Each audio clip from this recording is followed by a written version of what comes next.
Night in southern Africa has a way of swallowing sound. Crickets fall silent without warning. Wind slips through thorn trees like breath through teeth. And sometimes, when the moon hangs low and amber over the mountains, the old stories creep closer to the fire. Tonight's whisper comes from deep within the rocky heart of South Africa, from a cavern older than memory, older than maps, older perhaps than humankind itself. This is the story of the Grootslang, a creature said to be as ancient as the earth, half serpent, half elephant, keeper of diamonds, devourer of the unwary. Some call it a myth. Others refuse to speak of it after dark. In the Richtersveld Mountains near the Orange River, there is a cave called Wondergat, the Wonder Hole, and locals will tell you that not everything inside that cave is stone. Long before people carved names into rock or drew maps of rivers, the Sand People spoke of a time when the world was new, when creation itself had not yet settled into its final shape. In those early days, the Creator made a terrible mistake. When animals were first formed, one creature emerged too powerful to exist. It had the massive strength and intelligence of an elephant, but also the cold, endless body of a serpent. Its skin was thick as armored bark. Its eyes burned with ancient cunning.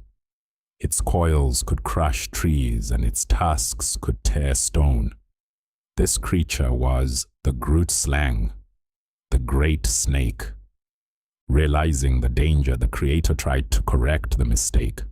The Grootslang was split into two separate animals: the elephant, keeper of land and memory, and the snake, silent hunter of shadow and sand. But the legend says something went wrong. Not all of the Grootslang was divided. Some of it remained, and what remained slipped away into the mountains, hiding where humans would rarely go, waiting. In the far northwestern reaches of South Africa lies a dry, dramatic land of red stone, desert wind, and jagged mountains, known as the Richtersveld. This region is harsh, beautiful, and filled with ancient geological formations. Caves here run deep, carved by time and underground water. Among them is Wondergat Cave, a place locals have long treated with unease. It descends in twisting shafts and chambers into darkness so thick that light seems to vanish inside it. Cold air breathes out from the entrance even on the hottest days.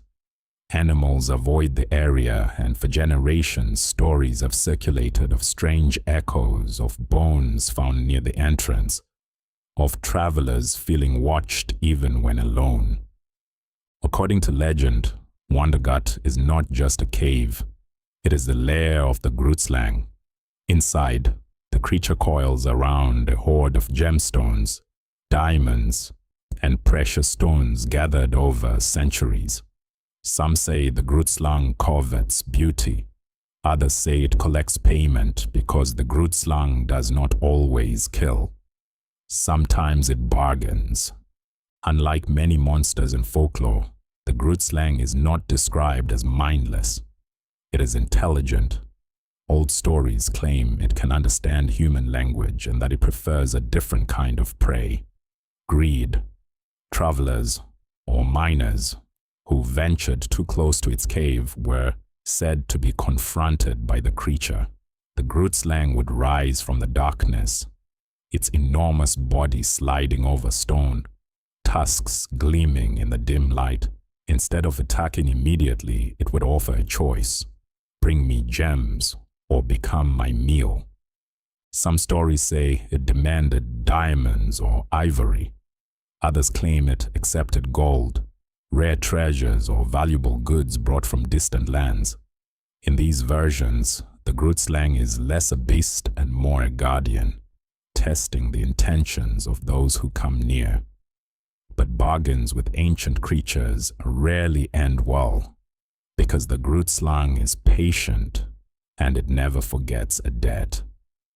One of the most persistent modern legends surrounding the Grootslang dates back to the early 20th century, when diamond fever gripped southern Africa. Prospectors scoured mountains and riverbeds in search of wealth. According to local accounts, a small group of explorers decided to investigate Wondergat cave after hearing rumors of hidden diamonds and untouched deposits. Ignoring warnings from locals, they entered the cave with ropes, lanterns, and supplies. At first, the cave seemed ordinary, with dusty passages, limestone formations, and narrow tunnels opening into larger chambers. But deeper inside, things began to change.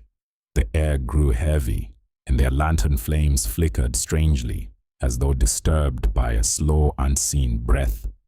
One explorer reportedly noticed smooth grooves along the rock floor, not random erosion and not watermarks, but tracks. Massive curved tracks, as if something enormous had dragged itself through the chamber countless times. Then came the sound, a low shifting scrape, followed by something like a heavy exhale. Accounts differ on what happened next.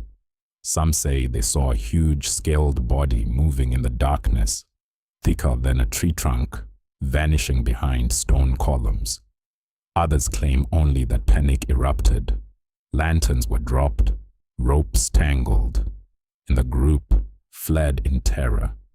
Not all of them made it out together, and when the survivors reached the surface, they refused to fully describe what they had seen.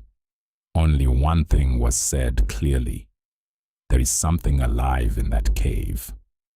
Descriptions of the Grootslang vary, but several details remain consistent. The creature is said to be enormous, larger than any known snake and possibly dozens of meters long.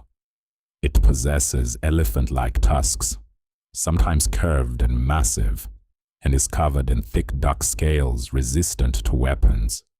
Its eyes are said to glow faintly in darkness.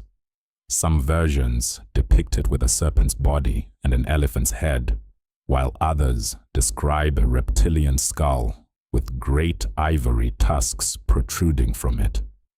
Still others claim it can move silently despite its size, gliding through tunnels or underground water with unnatural stealth. From a scientific standpoint, there is no evidence that such a creature exists. No fossil record confirms it, and no verified sightings prove it. Many explanations point to misidentified large snakes, strange cave acoustics, or the human tendency to mythologize dangerous and unexplored places. Yet legends like the Grootslang persist, because they tap into something deeper: the fear of darkness, the unknown, and the possibility that ancient things might still be hiding just beyond the edge of human reach. Like many creatures in African folklore, the Grootslang carries symbolic meaning beyond its terrifying appearance. It is often seen as a warning about the dangers of greed, especially in regions shaped by mining and the search for diamonds. It can also represent the overwhelming power of nature, a reminder that the earth holds forces far older and stronger than humanity. Caves themselves often symbolize entrances to hidden or sacred realms, and a guardian creature reinforces the idea that not all places are meant to be disturbed. For many communities, such stories were never merely entertainment. They were lessons.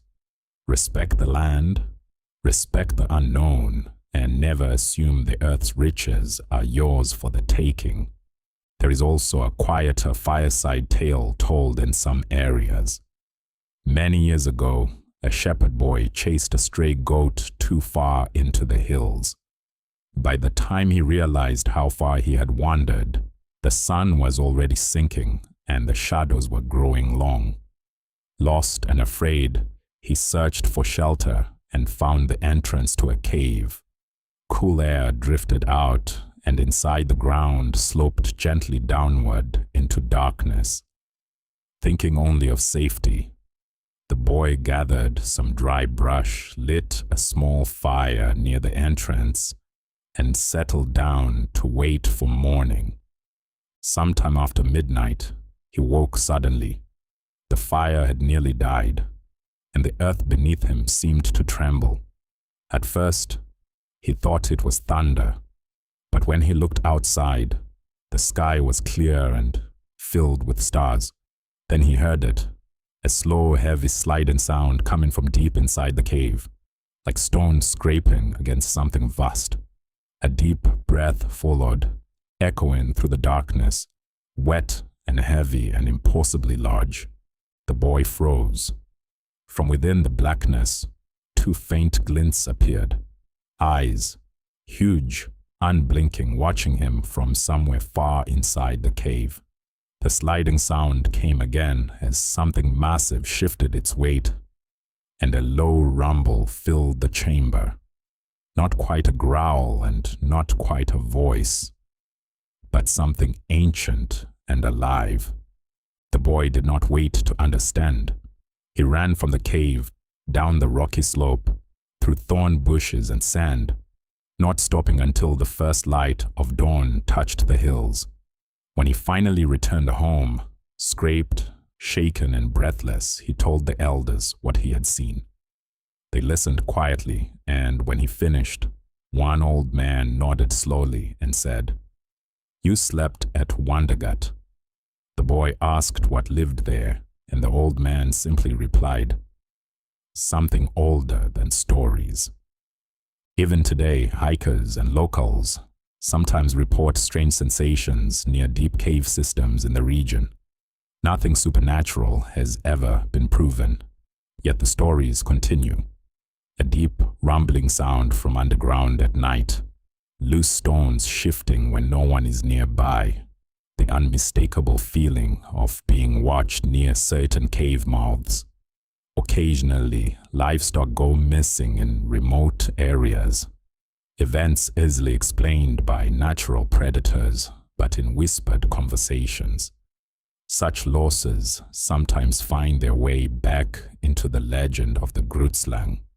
So if you ever travel through the northern mountains of South Africa and you find yourself standing before a cave that breathes cold air into the desert heat, take a moment to listen.